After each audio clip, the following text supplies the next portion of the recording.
கர்த்தருடைய பரிசுத்த நாமத்துக்கு ஸ்தோத்திரம். இன்றைய தினத்துக்கான தேவனுடைய வார்த்தையானது சங்கீதம் 1ஆம் சங்கீதம். நமக்கு தெரிந்த பகுதி 1ஆம் சங்கீதத்திலே அந்த 2வது வசனத்தை பார்க்கும் பொழுது, கர்த்தருடைய வேதத்தில் பிரியமாயிருந்து இரவும் பகலும் அவருடைய வேதத்தில் தியானமாக இருக்கிற மனுஷன் பாக்கியவான் என்று ஆண்டவர் சொல்லுகிறார். அப்போது கர்த்தருடைய வேதத்தில் பிரியமாக இருந்துன்னு சொல்கிறார். அப்போது முதல்ல அந்த சங்கீதம் ஆரம்பிக்கும் பொழுது, துன்மார்க்கனுடைய ஆலோசனை நடவாமலும் பாவியுடைய வழியிலே நில்லாமலும் பரியாசக்கார உட்காரும் இடத்திலே உட்காராமலும் என்று சொல்கிறார் கர்த்தருடைய வேதத்திலே. அப்போ அதெல்லாம் நமக்கு வேண்டாம். கர்த்தருடைய வேதத்திலே பிரியமாக இருந்து இரவும் பகலும் அவருடைய வேதத்தில் தியானமாக இருக்கிற மனுஷன்.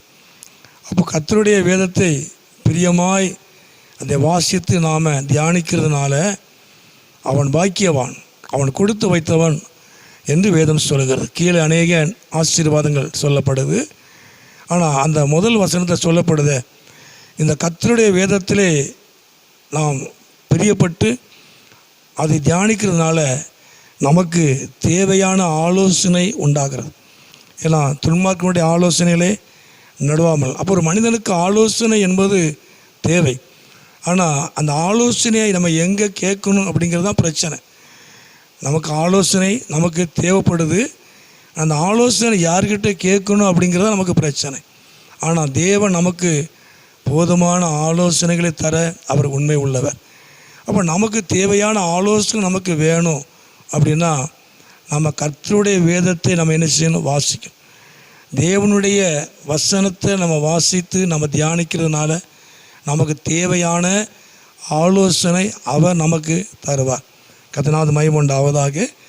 அது மாத்திரமல்ல, நமக்கு பாவியுடைய வழியிலே நில்லாமல் தேவன் நமக்கு நல்ல ஒரு வழியை காட்டுவார்.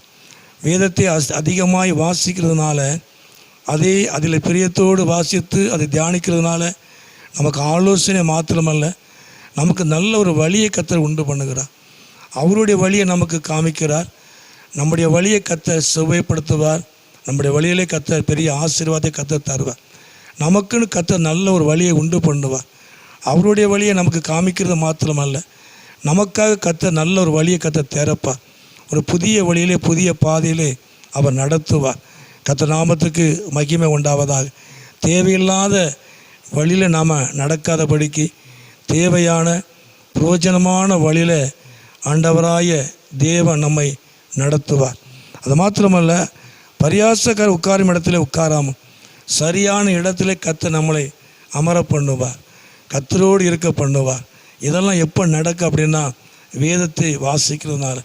அப்போ அந்த நாட்களிலே கர்த்தருடைய வேதத்திலே நாம் பிரியமாக இருந்து பிரியத்தோடு அதை வாசித்து அதை தியானிக்கிறதுனால நமக்கு நல்ல ஆலோசனை உண்டாகும், நமக்கு நல்ல வழி உண்டாகும்.